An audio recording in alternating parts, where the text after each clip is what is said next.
So starting with the notes for 10.6 here, the gas mixtures and partial pressures.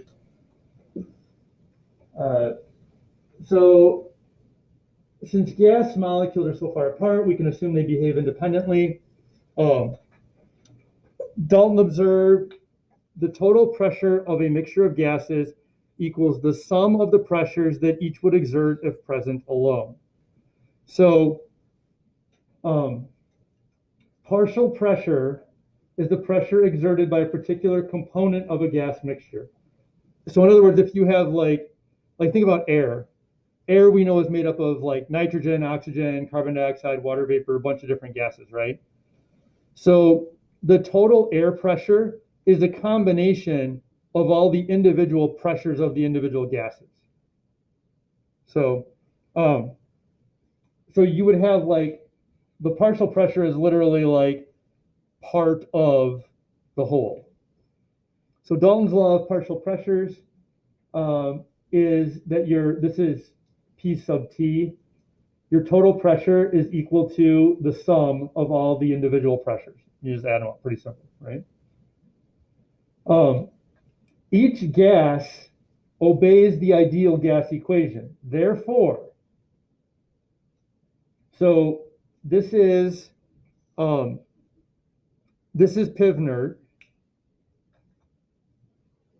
right? Except this is it's Pivnert rearranged for solving for pressure. Okay, so basically what they've said is if everything else stays the same, if the R, obviously, because that's a constant, the temperature, the volume, if it all stays the same, then because of the law of partial pressures, what you can do is you can calculate the total pressure of a gas by adding up the moles of each individual substance in the gas, the number of moles, and then running it through Pivnert.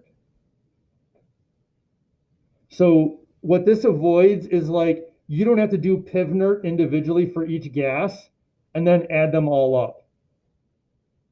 Like you don't have to run Pivnert and find pressure for each gas and then add those. What you can do is you can find the number of moles of each gas, add them together, and then just run Pivnert once. Does that make sense? Okay. And then another thing you can do with this is something called the mole fraction. The mole fraction, this thing right here, and I put it down here too. You can see I like highlighted and put it down, is there's a couple of different equations. There's this thing, which is P1 equals X1 times P sub T. What this is the pressure of the individual gas equals the mole fraction times the total pressure. Okay, now the mole fraction can be found, so X sub 1 can be found by taking the number of moles over the number of moles total, the number of moles of the single gas over the number of moles total. That can be X. Okay, so what I did over here, down here, is I just took this equation, P1 equals X1 PT, put it down here, and I substituted in, because X sub 1 is equal to N sub 1 over T sub 1, I substituted N sub 1, I substituted N sub 1, N sub T in for that. So is that clear or not really? It's basically this is X sub 1 equals N sub 1 divided by N sub T. So I substituted in this equation for X sub 1, I substituted this. That's what got me this down here. Okay. So there are really sort of two ways you can calculate mole fraction. One way is N sub 1 over N sub T. the number of moles of the element divided by the number of moles total. That's one way you can calculate mole fraction. The other way, because if you rearrange this, you get this. P sub 1 over, well, hold on. I've got 1 and 2 over here. But essentially, if you rearrange the total, so if you put the total, so P sub 1 over P sub T will get you the mole fraction as well. Because P sub 1 over P sub T equals N sub 1 over N sub T, which would be the mole fraction. Okay, I know that's a lot of like rearranging stuff, and it can be kind of hard to follow. I'm just trying to kind of walk through like how, like what things can be substituted for what, and then I'll go back and I'll actually walk through examples with you so you can kind of see how that works, okay? So that's the partial pressures and mole fraction stuff. The collecting gases over water. Now, you don't need to write this stuff down here. That's one of the problems that are on the other sheets, okay? Collecting gases over water. It is common to synthesize gases and collect them by displacing a volume of water. So in your book, it actually shows a picture of this. I think it's on page 412, maybe. Let's see.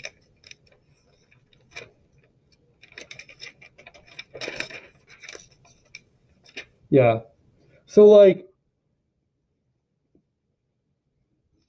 this is an example of what they're talking about of collecting a gas over water. Essentially what you do is you have an inverted, I know it's kind of hard to, sorry, I know it's kind of hard to see on the overhead here, but come on, focus. A little better. Okay. So what happens is you have an inverted like beaker or test tube or something like that, and then you've got a line, you've got some kind of reaction that's producing a gas, and then you run like tubing, either glass or rubber, something tubing into this.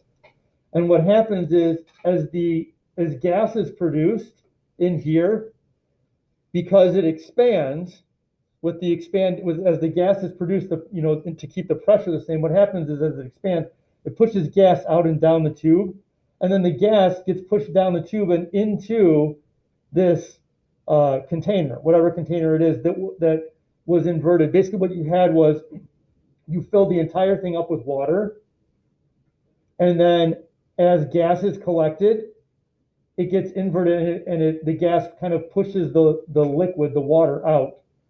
And you can actually measure the volume, the gas volume measurement, like with this. There's I'm trying to think.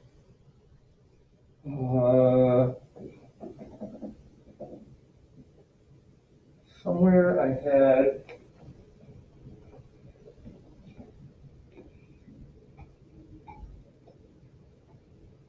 I forgot about this.